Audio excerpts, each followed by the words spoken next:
जय हिंद दोस्तों, स्वागत है आप सभी का आपके अपने YouTube चैनल जैकपुर पे। तो पॉलिटिकल साइंस का आज आप लोगों ने एग्जाम दिया, तो जल्दी से इसका आंसर मिला लीजिए। किसका कितना सही हो रहा है कमेंट बॉक्स में कमेंट करके जरूर बताइएगा। चैनल पे पहली बार आए तो सब्सक्राइब कर लीजिए, क्योंकि अब आप लोग क्लास 12 में जाने वाले हो और क्लास 12 की तैयारी बिल्कुल फ्री में और शुरू से लेकर हम लोग अच्छे तरीके से करने वाले हैं। तो चलिए स्टार्ट करते हैं और देखते हैं आज का सवाल का नंबरिंग आगे पीछे आपको उस पर ध्यान नहीं देना, आपको सवाल पर ध्यान देना और कितना आपका सही हो रहा है उस पर काउंटिंग करते रहना है। ठीक है। सरकारिया आयोग का संबंध किससे है? ठीक है, तो सरकारिया आयोग का जो संबंध है वो आपको बताना है किससे है, तो केंद्र राज्य संबंध से है। ऑप्शन नंबर बी हो जाएगा। अगले सवाल पे आते हैं। अगला सवाल देखिए, क्या हमारा अधिकारों की रक्षा के लिए सबसे महत्वपूर्ण तत्व कौन सा है? तो अधिकारों की रक्षा के लिए जो सबसे महत्वपूर्ण तत्व है वो हो जाएगा आपका ऑप्शन नंबर डी, स्वतंत्र और निष्पक्ष न्यायालय। ठीक है।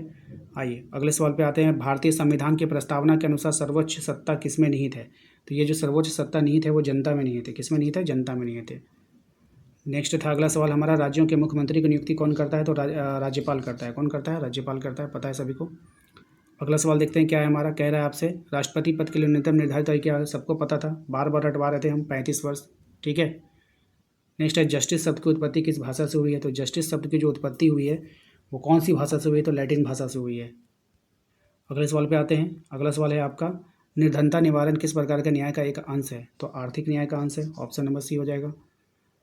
और अगले सवाल पे आते हैं। अगला सवाल है आपका, किसने कहा कि न्याय समानता है क्योंकि सभी इसे बिना तर्क स्वीकार करते हैं? तो ये किसने कहा था? जॉन रॉल्स ने कहा था। ऑप्शन नंबर सी हो जाएगा।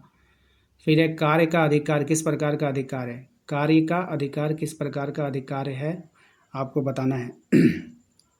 तो कार्य का जो अधिकार होगा तो ये एक आर्थिक अधिकार है। याद रखिएगा कौन सा अधिकार है ये, क्या है? आर्थिक अधिकार है, ध्यान में रखना है। उसके बाद जो अगला सवाल है हमारा वो कह रहा है, संविधान के संशोधन का ग्राम पंचायत किस ग्राम पंचायत से संबंधित है? ये हो जाएगा 1993 के 73वां संशोधन। ठीक है। फिर उसके बाद अगला सवाल है हमारा, सविनय अवज्ञा का नारा किसने दिया था? तो सविनय अवज्ञा का नारा दिया है महात्मा गांधी ने, सभी को पता है। चलिए नेक्स्ट आते हैं हम लोग अगले सवाल पे। अगला सवाल देखिए क्या है हमारा। कह रहा है, समानता मुख्य रूप से है, क्या है? आर्थिक समानता, सामाजिक समानता, राजनीतिक समानता, इनमें से सभी। तो इनमें से सभी हो जाएगा इसका राइट आंसर। ठीक है। अगले सवाल पे आइए। नेक्स्ट है आपका, आंग सान सू किस देश से संबंधित है? तो ये म्यांमार से संबंधित थी। किससे? म्यांमार से। नेक्स्ट है आपका, आनुपातिक प्रतिनिधित्व एकल हस्तांतरित मत प्रणाली का प्रतिपादन किसने किया था? तो ये आपका किसने किया था ये आपको बतानी है। ठीक है। तो इसका राइट आंसर हो जाएगा वो थॉमस हेयर हो जाएगा, है ना। आनुपातिक प्रतिनिधित्व एकल हस्तांतरित मत प्रणाली का प्रतिपादन थॉमस हेयर ने किया। नेक्स्ट आते हैं भाई अगले सवाल पे। अगला सवाल देखिए क्या है हमारा। कह रहा है, अल्पसंख्यकों का मौलिक अधिकार क्या है? तो अल्पसंख्यकों का जो मौलिक अधिकार है वो आपको बताना है। ये हो जाएगा संस्कृति व शिक्षा का अधिकार। ठीक है। ऑप्शन सी हो जाएगा। नेक्स्ट आते हैं आपका अगले सवाल बोला, रिपब्लिक नामक पुस्तक किसने लिखा है? तो रिपब्लिक नामक पुस्तक को किसने लिखा था? ये लिखा था प्लेटो ने। किसने लिखा था? प्लेटो ने लिखा था। ठीक है, ध्यान में रखिएगा। नेक्स्ट आता है, पोलिस शब्द निम्नलिखित में से किस भाषा से निकला है ना। तो पोलिस शब्द जो है आपका वो लैटिन भाषा से निकला है। कौन सी भाषा से निकला है? नहीं, लैटिन नहीं, फ्रेंच भाषा से। कौन सी भाषा से? फ्रेंच भाषा से। ठीक है, ध्यान में रखिएगा। नेक्स्ट है, शासन का समर्थन या विरोध करना किस प्रकार की स्वतंत्रता है? तो ये जो स्वतंत्रता है आपका ये राजनीतिक स्वतंत्रता है। कैसी स्वतंत्रता है? राजनीतिक स्वतंत्रता है।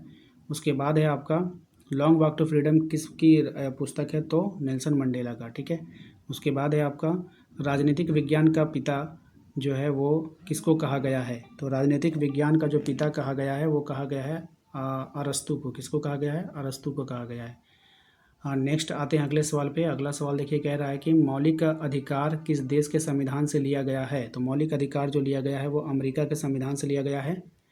इसके बाद जो नेक्स्ट है आपका वो है, भारत के मुख्य निर्वाचन आयोग को हटाने की शक्ति किसके पास है? तो ये जो है आपका संसद के पास है। फिर है नेक्स्ट आपका अगले सवाल पे आते हैं, जब हम स्वयं पर शासन करना सीखते हैं तभी स्वराज है ना। जब हम स्वयं पर शासन करना सीखते हैं तभी स्वराज है, ये कथन किसका है? तो ये जो है आपका कथन है महात्मा गांधी का है। किसका है? महात्मा गांधी का है। ठीक है। अगले सवाल पे आते हैं, क्वेश्चन नंबर 36 होगा ये। भारत में नागरिकता के संबंध में कानून बनाने का अधिकार किसको प्राप्त है? तो भारत में नागरिकता के संबंध में कानून बनाने का जो अधिकार है वो हो जाएगा आपका संसद के पास है। किसके पास है? संसद के पास है। ठीक है। उसके बाद आ जाइए अगले सवाल पे। कह रहा है आपसे कि सबसे पहले किस देश ने महिलाओं को, तो बहुत ईजी, बार बार आप लोगों ने ये सवाल किया था, न्यूजीलैंड ने दिया था। ठीक है। उसके बाद जो है आपका नेक्स्ट सवाल है आपका, किस वर्ष भारतीय संविधान की प्रस्तावना में पंथ निरपेक्षता शब्द को जोड़ा गया था? तो कब जोड़ा गया था? 1976 में। कब जोड़ा गया था? 1976 में जोड़ा गया था। इसके बाद जो अगला सवाल है आपका वो है, संविधान सभा के अस्थायी अध्यक्ष कौन थे? तो संविधान सभा का जो अस्थायी अध्यक्ष था वो थे डॉक्टर राजेंद्र प्रसाद। कौन थे? डॉक्टर राजेंद्र प्रसाद थे। ऑप्शन नंबर सी हो जाएगा।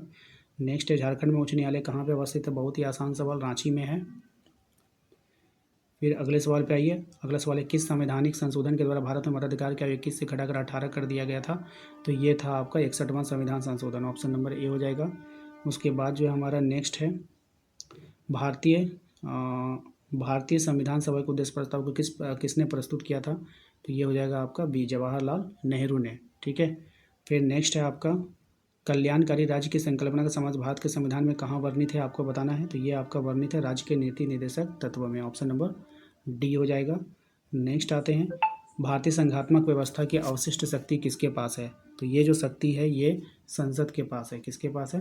संसद के पास है। ठीक है, याद रखिएगा। वोट देने का अधिकार कैसा अधिकार है, आपको बताना है। ये जो वोट देने का अधिकार है एक राजनीतिक अधिकार है। ऑप्शन नंबर सी हो जाएगा।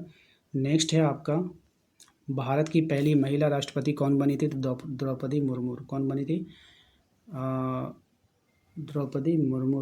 अरे ये तो मतलब जो आदिवासी में ये पहली है। ठीक है, प्रतिभा पाटिल हो जाएगी। ठीक है, कौन? प्रतिभा पाटिल। ठीक है।